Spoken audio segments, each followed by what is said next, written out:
presidente Castillo.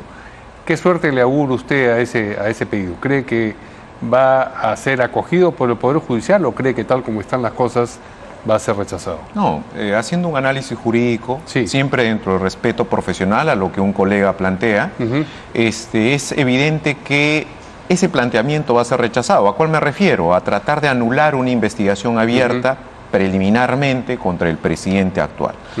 Hay razones jurídicas para eso. No se trata de una decisión meramente política del fiscal de la Nación o mediática, ¿no? No, hay razones jurídicas. La primera razón jurídica es que el artículo 117 de la Constitución, cuando dice al presidente solo se le puede acusar por traicionar a la patria, impedir elecciones y demás, nos está hablando no de una acusación penal, nos está hablando de una acusación constitucional. Es lo primero que hay que entender. La Constitución no dice, y jamás podría generar la interpretación, de que el presidente está por encima de la ley, de que en el país puede existir un funcionario público, sobre todo el máximo funcionario público, ajeno y exento de cualquier responsabilidad penal. La Constitución no plantea eso. ¿Por qué?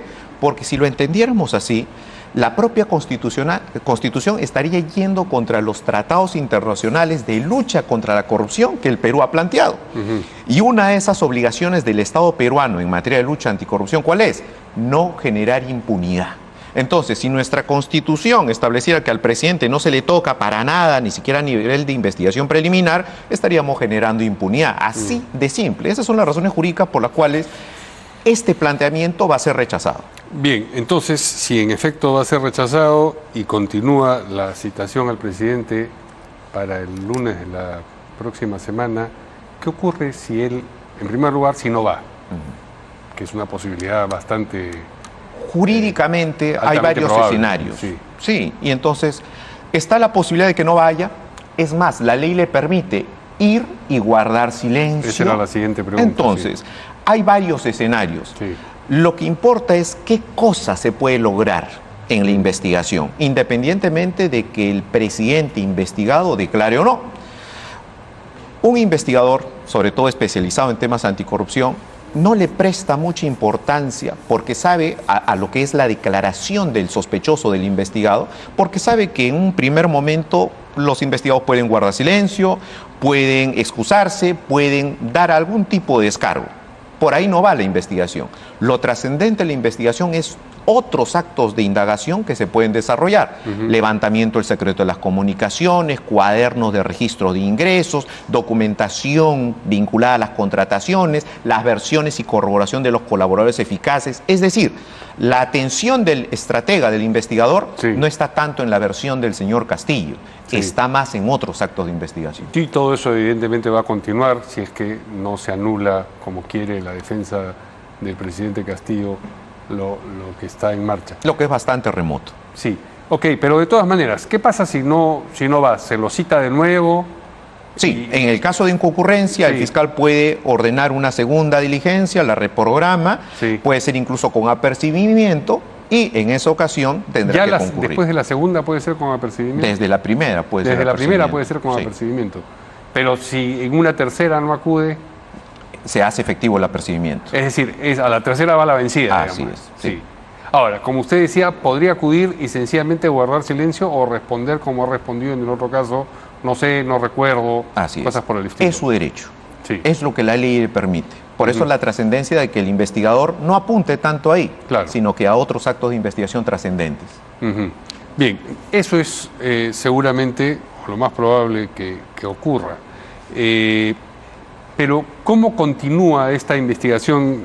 Ya sabemos cuáles son los elementos de los que puede valerse el estratega, pero avanza esta investigación, que es una investigación preliminar, y culminada que fuese, ¿cuánto tiempo puede tomar una investigación preliminar? Dependiendo de si estamos ante un caso común, complejo de crimen organizado. Uno como este. Son plazos diferentes. En un caso complejo, 8 meses, y un caso de crimen organizado, que todavía no se le involucra al presidente, y pese que hay una sindicación de Karen López que dice que es el líder de una organización criminal, es de 36 meses. Son plazos que se diferencian. En este caso se está investigando un presunto acto de corrupción, el tema del puente Tarata, y entonces ahí es donde tenemos un plazo de 8 meses. Todo eso solamente investigación preliminar. Preliminar. Y de ahí podría pasarse a la preparatoria. Hay una discusión sobre si constitucionalmente se puede o no, pero en cualquier caso, lo que dicen otras voces es que esto podría pasar al Congreso para que corra el camino de una acusación constitucional, una Claro. denuncia constitucional que podría traducirse luego en una acusación. Ahí sí la Constitución es clara. La acusación es solo por delito de traición a la patria y demás, que establece el artículo 117. Sí. Es decir, ahí se frenaría el ejercicio de la acción penal. Ahí sí la Constitución es clara. Lo importante es determinar que en este momento, que es donde los elementos probatorios están allí, listos para que el fiscal los recabe, la investigación se tiene que mantener. Y algo importante en estos casos, un funcionario investigado y con poder es lo más peligroso que hay en un caso de corrupción, de presunta corrupción. Entonces, ¿por qué? Porque puede utilizar sus influencias para torcer la investigación, puede destruir ¿Y cómo se información. evita eso? Y eso se evita, primero, haciendo que la Fiscalía actúe rápido, cosa que ya ha sido afectado por la decisión de Zoraida Ábalos, cuando era fiscal de la Nación, que frenó esto, y en este momento adoptando ciertas medidas que la propia ley permite. Una medida, ¿cuál es? Que es la que tendrá que evaluarse de acuerdo a lo que se vaya recabando en estos días, la suspensión de funciones. Ojo, que hasta ahora nadie lo ha comentado, pero la ley permite que a un investigado se le pueda suspender del ejercicio funcional si se evidencia. En una preliminar. investigación preliminar. Así es. Si se evidencia que está utilizando el cargo para entorpecer u obstaculizar la Eso investigación. lo pediría la Fiscalía y el Poder Judicial tendría que ser el que lo concediese. Así es, previo debate. Bueno, pero digamos, avanza la investigación preliminar, digamos que termina en un plazo razonable, 8 meses o lo que fuera.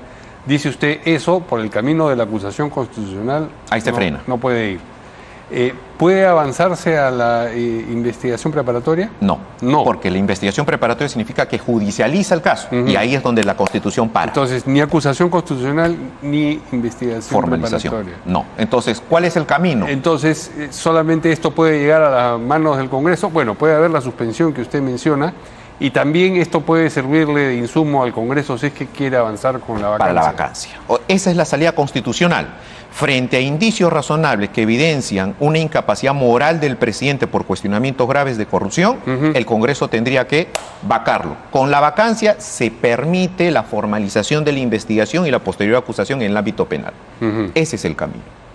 Claro, porque ya dejaría de ser presidente. Así es. Pero mientras haya un blindaje de ciertos congresistas en el Congreso, se va a garantizar cierto nivel de impunidad. ¿Usted entiende que hay blindaje y que ese blindaje está proveyendo impunidad? Es más que evidente, es más que evidente. Es evidente que este gobierno no solo tiene gran improvisación, incapacidad en sus máximos operadores, visos de corrupción, sino que también hay una falta total de transparencia y una opacidad en todas las actividades que está haciendo el gobierno. Y lamentablemente en ese contexto ha encontrado tentáculos con ciertos congresistas que son los que hasta ahora mantienen vivo el régimen. Este régimen hace tiempo debió caer con la vacancia presidencial. Hace tiempo, lamentablemente, estos congresistas son los que están impidiendo eso. Bueno, pero la última vez eso obtuvo 56 votos, obtuvo más que los votos en contra de la vacancia, pero 56 de 130. No estaban todos los congresistas presentes, pero es decir, faltan pues 31 votos ahí, ¿no? Sí.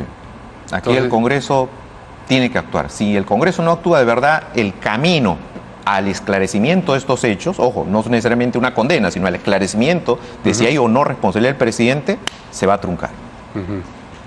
Pero ¿tiene usted la impresión de que eso, o mejor dicho, qué cosa tiene que ocurrir para que estos votos renuentes, a su entender, se vuelquen hacia la vacancia?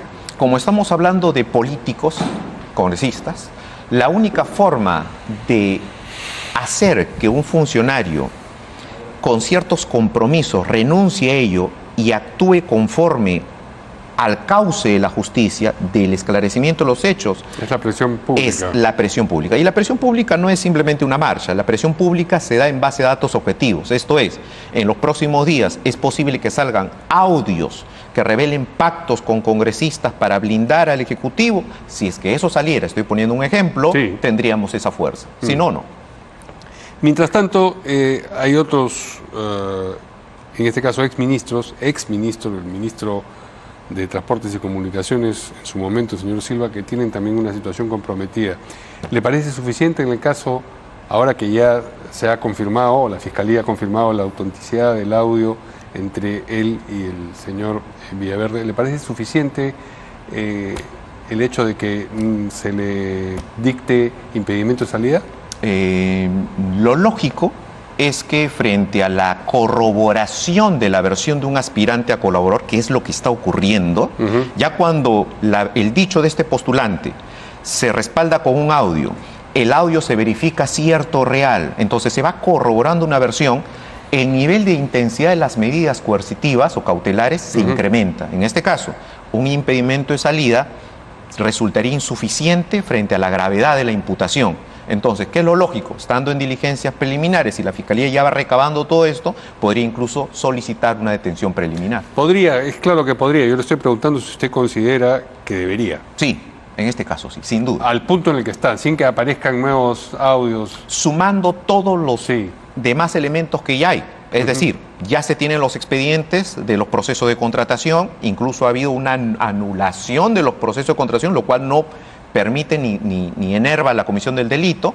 Sí, claro. Hay versión corroborada del postulante que se puede contraponer con otras versiones de otros funcionarios que ya han declarado, incluso información de la Comisión de Fiscalización del Congreso, y se puede armar un caso bastante sólido para requerir esa medida. Y digamos, una pieza importante en el caso pudiera ser que el señor Silva se convirtiera en colaborador eficaz.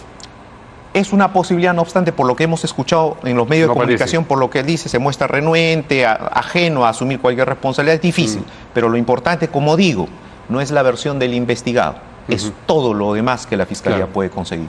Finalmente, el señor Villaverde, que parece que sí está en ese camino, él dice, a propósito de un asunto que no tiene que ver con aquello por lo que se lo investiga, que es el presunto fraude electoral, o su abogado dice que va a presentar las pruebas cuando esté libre.